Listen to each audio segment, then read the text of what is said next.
Bum. Hi, I just said Pui, and you're watching the View Review.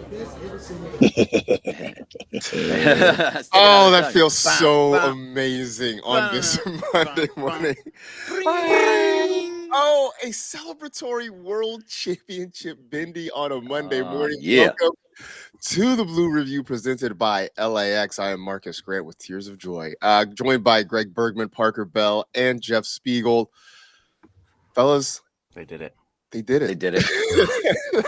and it was not, it didn't feel like it was going to happen, but we all believed. We sat there the whole time thinking it was going to happen, and it absolutely did happen. Oh, it's so satisfying. It's so satisfying to come in today as a World Series champion, and then when this is over, go on the morning show and talk all my smack because I held faith. And they all came at me back and forth, telling me I was wrong. Oh, you little boy, you don't know anything. Yeah, guess what? I'm the champion now, B. I didn't want to say the whole word. Not quite 48 hours ago, the Dodgers put the finishing touches on their second straight and their 9th overall World Championship, a 5-4 win in 11 innings over the Toronto Blue Jays in Game 7 at Rogers Center to cap off what has been just an amazing season and a phenomenal whirlwind of a World Series. Jeff, we talked to Matthew Moreno on Friday before Game 6, and I think we all kind of came to the same conclusion that if you were going to be in that situation, backs against the wall, there was no guy better to have on the mound than Yoshinobu Yamamoto. Who would have imagined, though, Jeff, that 24 hours later on 0 days rest, we'd be talking about Yamamoto getting another win to close out the World Series? It's insane. I was reading everything I could consume yesterday about the game, and most of it ends up coming back to Yamamoto. I did not realize until yesterday that he recorded more outs than any other Dodgers pitcher in Game 7, which is an insane statistic. He recorded the most outs of any Dodger pitcher in back-to-back games. That number doesn't make sense to me. And he's been getting compared to Randy Johnson, rightfully so. Incredible performance. Let the record show Randy Johnson got 4 outs and not 8 outs when he came back in Game 7 after pitching Game 6. So to hear his peers, Yamamoto's peers, talk, and whether it was Smoltz, whether it was like Freddie Freeman and Max Muncy and those guys, to just say like, no, none of us understand how stupid it is what this guy just did and how incredible he was to throw the splitter that he threw to Kirk to roll over the double play. Unbelievable performance. And as we joked on our show, normally you'd say build this man a statue. I think we need plural. I think there need to be multiple statues in multiple different places for Yoshinobu Yamamoto. Okay, real fast, Jeff. I gotta ask. It's just I didn't notice it at first. I was too excited, and I was looking at my Jim Beam bottles, and I was being excited. Explain. Explain the mustache. I can't remember who, but I told somebody on our show like a couple weeks ago that if the Dodgers won the World Series, that I would shave my beard and go straight to a mustache. And so I was like, it's a good look, Jeff. You know. So we have a couple bet. mustaches on our show. Bruce has a mustache. Scott has a mustache. Now I'm here. Parker has a mustache. So I just want to clarify, I'm not trying to step on Parker's corner here. I'm being a mustache guy on the Blue Review. This is just, I committed to this, and my wife, for some reason, likes it. So here we are. Well, that means it stays. We're blessed he's got the stash. I mean, all the young guys on the Dodgers have the stash. Bring Robo's the stashes over. Robo's by the way, Robo after the game talking about like, well, he was trying to put his hand out there to get hit. I told him to come see me, and he didn't want to see me. And he didn't come see me. I got tagged in the tweet of the guy who sent that out the first time that has like 1 million retweets, and my mentions. It's like every time someone replies to the tweet that I did not send, I'm in it. Like, so it's my mentions are just a total war field, and Blue Jays fans are feeling themselves in it. So Marcus, quickly while we get into this Yamamoto topic, and I know we're going to get into it a lot more, I just wanted to give a huge thank you to Osamu Yada, of course, Yamamoto's trainer, who, you know, everybody who's reading all about these stories and about how Yamamoto really made the decision to go to the bullpen, do what he did in this World Series. A lot of it also comes back to his trainer, and it was just amazing to see that, for helping him get through all he did this year. I mean, the fact that he got through this year as healthy as he did, amazing. But B, to really convince him to go do that, it was just, thank you. Thank you, Osamu.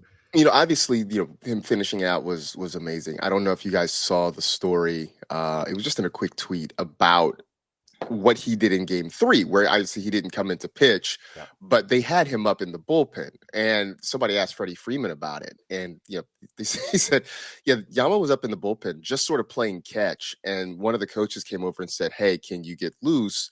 We're probably going to need you. And that the first pitch he threw in the bullpen was 97 dotted on the corner. And everybody was like, how is he doing this? That is just an insane thing to do. And Jeff, he didn't just get Kirk to roll over. He sawed him off. I mean, just completely sawed him off on that one. It was absolutely amazing what he did to finish that thing out. But Parker, we talked about this on Saturday night after it was over. It was a night full of surprise performances, but huge surprise performances. You can start maybe with Miguel Rojas. Obviously the home run down to your final 2 outs, and he figures out a way to tie it.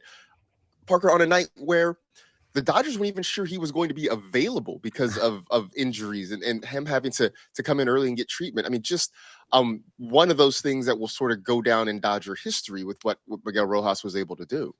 It is by far and none one of the, if not top 3 moments in Dodgers World Series history outside of Yamamoto. I mean, I know that there's some historical things that have gone on, but the fact that you have the unsung hero, Miguel Rojas now will forever live on the way that Kike forever lives on as Kike Tober. Like we need to find some sort of Miguel Rojas hero nickname, because what he did in Game 7, Rovember. There you go. Because 6 and 7, what he did in Game 6 and 7, just in terms of the veteran leadership, the plays on the defensive end, and of course what we all know encapsulated with the home run.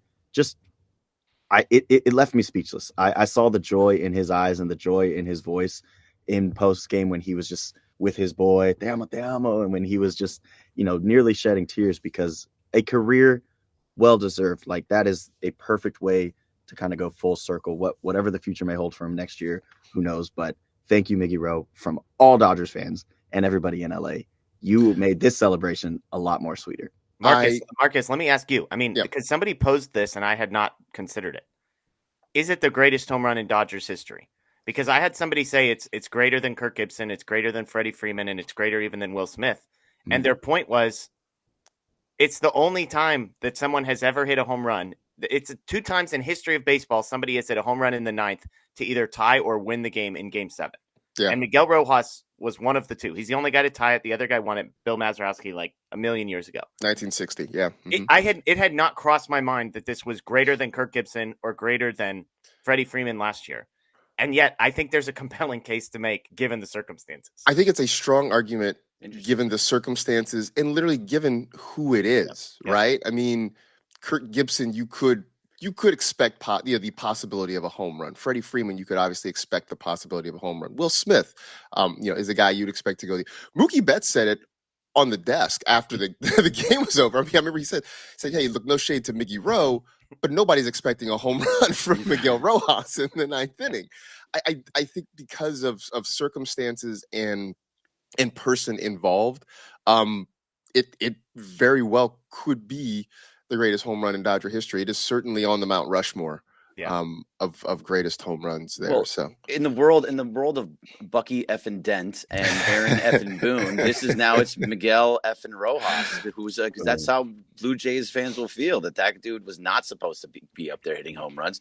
Did you hear the whole thing afterwards that his wife was telling him, like, you're going to hit a home run in this World Series, even though he wasn't playing? He's like, no, I'm not playing. Like, if I come in, it's like a defensive replacement at some point because we need it. But he didn't think he was going to play in the last 2 games. There's also something that came out that after the game on Friday, he wasn't able to move really, and he had to come to the ballpark at 1:30 in the afternoon. Got a bunch of shots in him, and he was able to play. But he wasn't. They were thinking that they were going to take him off and put Michael Conforto. To put Conforto onto the roster, who is, by the way, a World Series champion. Jeff, you get your wish. Yeah.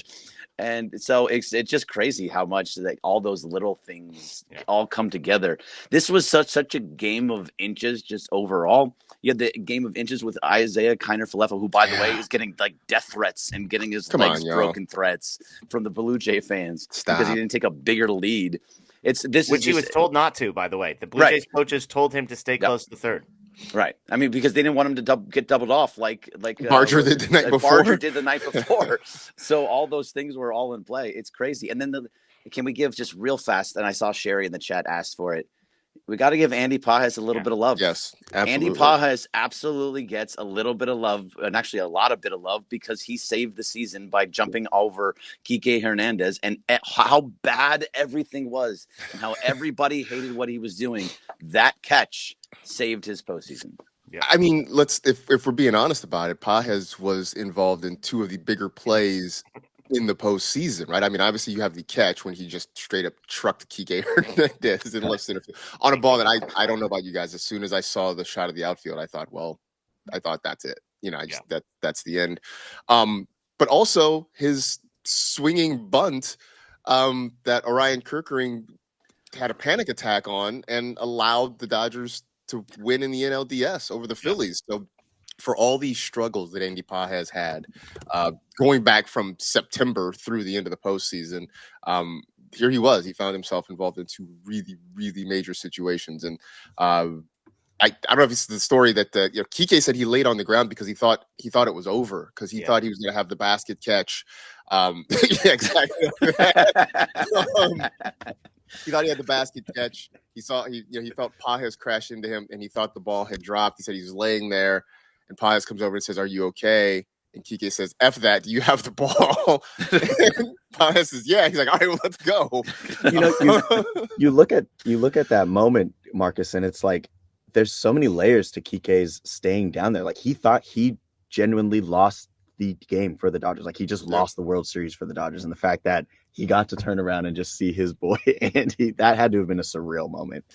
Yeah, and I mean, the one thing we talked about a little bit on our post-game show was the realization of just how many guys had fingerprints on the incredible World Series that this was for the Dodgers. Because when we come to, like, obviously Yamamoto's the MVP. Nobody was debating that. I couldn't believe after Game 6, for anybody that's a gambler, like, that he was 7-1 to win the MVP after Game 6. I'm like, he's definitely pitching in Game 7, and if they win, it's going to be him. So some money to be made. But outside of him, like, Shohei had the one game where he reaches 9 times. But then you can make the case, Rojas, we just said, did he hit the biggest home run in Dodgers history?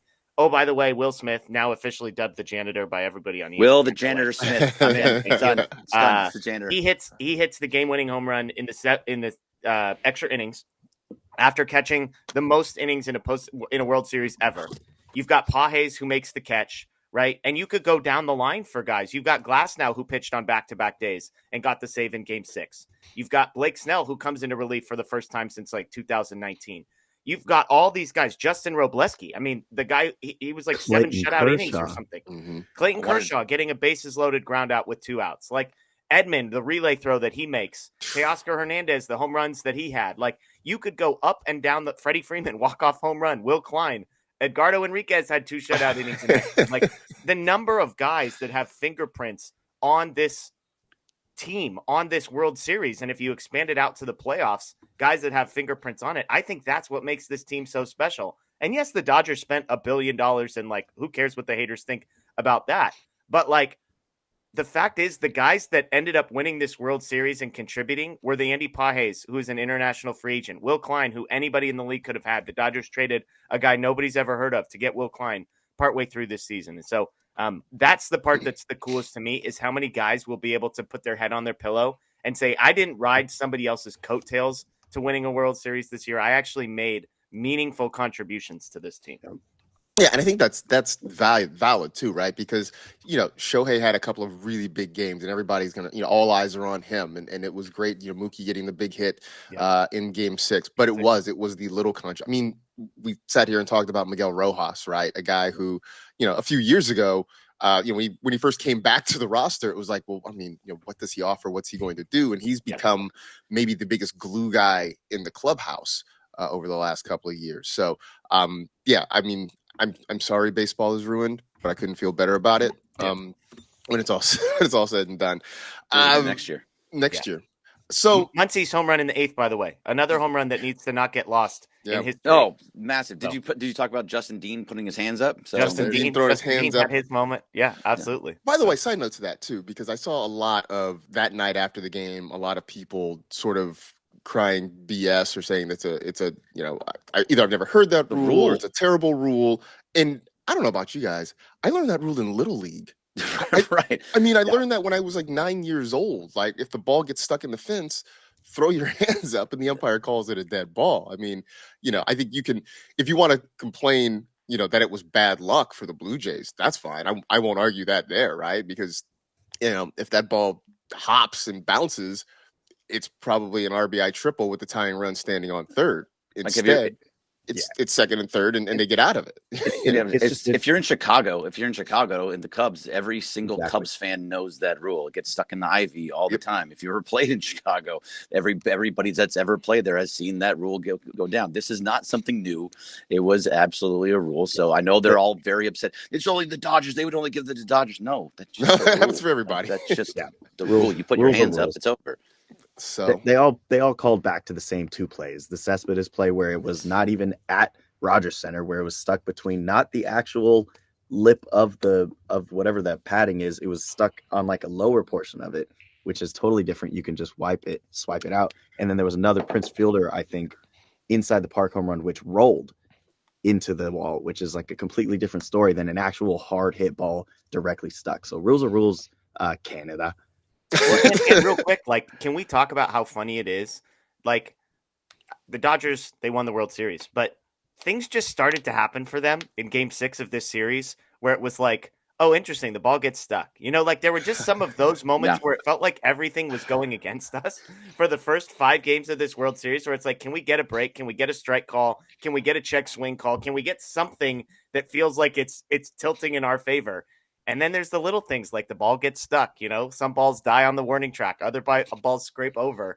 Those started to go our way in Game 6. And I was like, oh, man, the magic is starting to happen. Yeah. There's also those little things like Ernie Clement sliding into home when he had absolutely no reason to slide into home. Like, he tossed off his helmet because he knew he was going to score to look. He was smiling and sliding like, just showboating a little bit. Those are things that the baseball gods are always watching. They always see those things. So eventually those little things like that will come back to bite you. I know those aren't like real. These are more magical things that I'm talking about. But all those things come into play. And when you look back on those little things, I mean, Max Scherzer was celebrating in the dugout during the game when it wasn't even over yet. And that's just never Poor Max Scherzer. Poor George Springer. You just guys that did things the wrong way their entire career coming up on the wrong side of things. It's just, it hurts me, That's too bad. Yeah, Reezy says it too. When Ernie shrugged after he hit a double, like, okay, that's what you get, buddy. Yeah,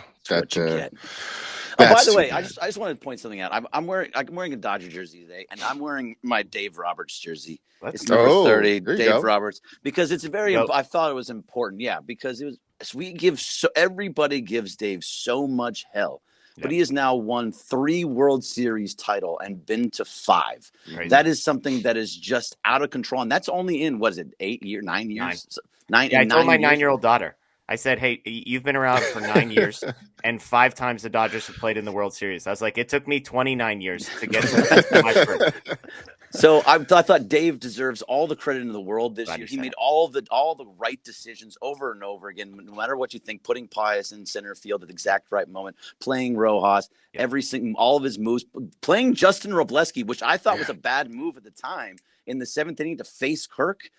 That was absolutely the right thing. Robleski just came in and was a dog. So Dave Roberts gets all the credit in the world for this World Series and all of the World Series right now. Forever manager, Hall of Fame manager, just the best. It is wild to think that 2 years ago, he was potentially 1 loss away from everybody wanting to run him out of town. He would have been run out of town. They were down 2-1 to the Padres, having to go to San Diego in a potential elimination in an elimination situation, and the consensus was if they lose in the division series again, that was it for Dave Roberts. Now he's going to have a statue.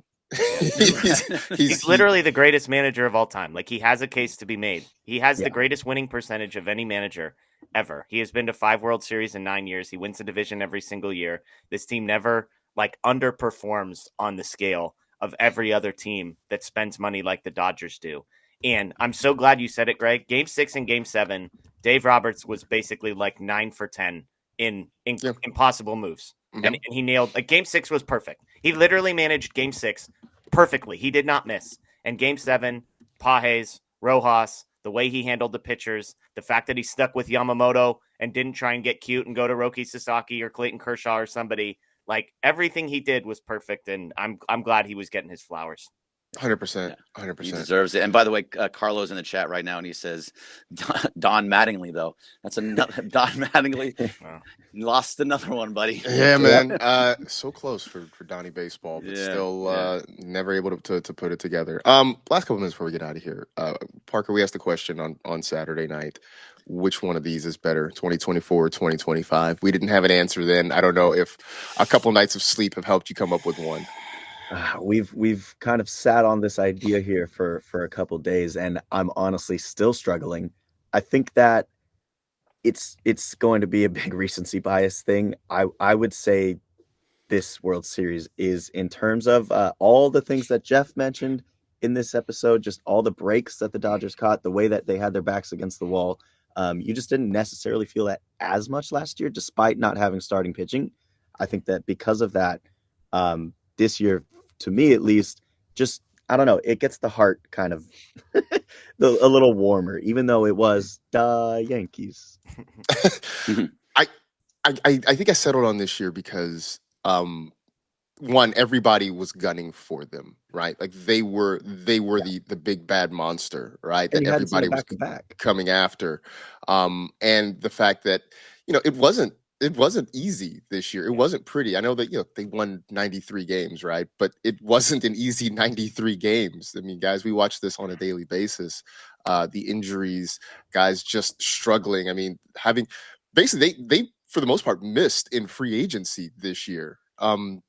They didn't do anything at the trading deadline, and then to have to battle through 7 games in the World Series. I don't know, guys. I 24 was great, and I'll never forget it. But 2025, I think, was a whole different experience. In hindsight, with the 7 games, one of the greatest World Series of all time. And I mean, you know where I stand on this. Clayton Kershaw, meaningful contributor all through the regular season, gets the out, goes out on top. I mean, that's the clincher for me. Kershaw getting to wear a World Series ring and being able to say, I earned it, I deserved it, and nobody can ever take this away from me. That's the cherry on top for me. Yeah, so last year was such a dominating win overall. They were just the best team in baseball. It was easy to say but he won 5 games against the Yankees. That was super satisfying. But this one was extremely tough with the best World Series possibly ever. The way that they had to get through the season, it was probably one of the most frustrating seasons that we've ever had watching Dodger baseball, knowing how good they were, but them struggling to get to 93 wins and having all the issues that they did and having to go 7 and down 3-2. I think this ended up being the better of all of it.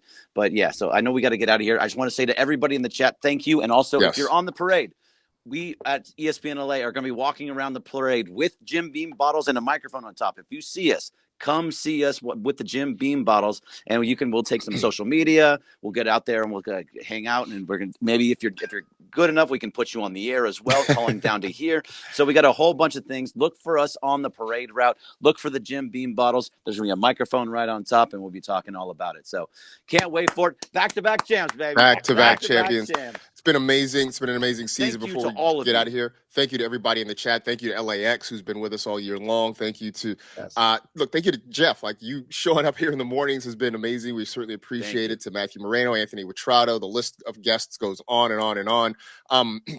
Greg, Parker, thank you for letting me kind of hang out and drive the ship this year, because you were amazing. Lasers for Marcus. It's been great. Celebrate responsibly, folks. We'll be out there as it gets started at 11 o'clock. I'm getting a little bit emotional thinking about it. I look forward to it. This is going to be so much fun. It's been an amazing season. We thank you all. We love you all. Go Dodgers. Stick around. Obviously, the Sedano Cap Morning Extravaganza coming up here on the ESPN LA YouTube channel. It's been an amazing year. Thank you for being a part of this. It's been the Blue Review presented by LAX. For Jeff Spiegel, for Parker Bell, for Greg Bergman. I am Marcus Grant. Go Dodgers. We'll see you on the parade route. We'll see you at the parade, guys. Lasers are for winners. Hi, I just said Pui, and you're watching the View Review.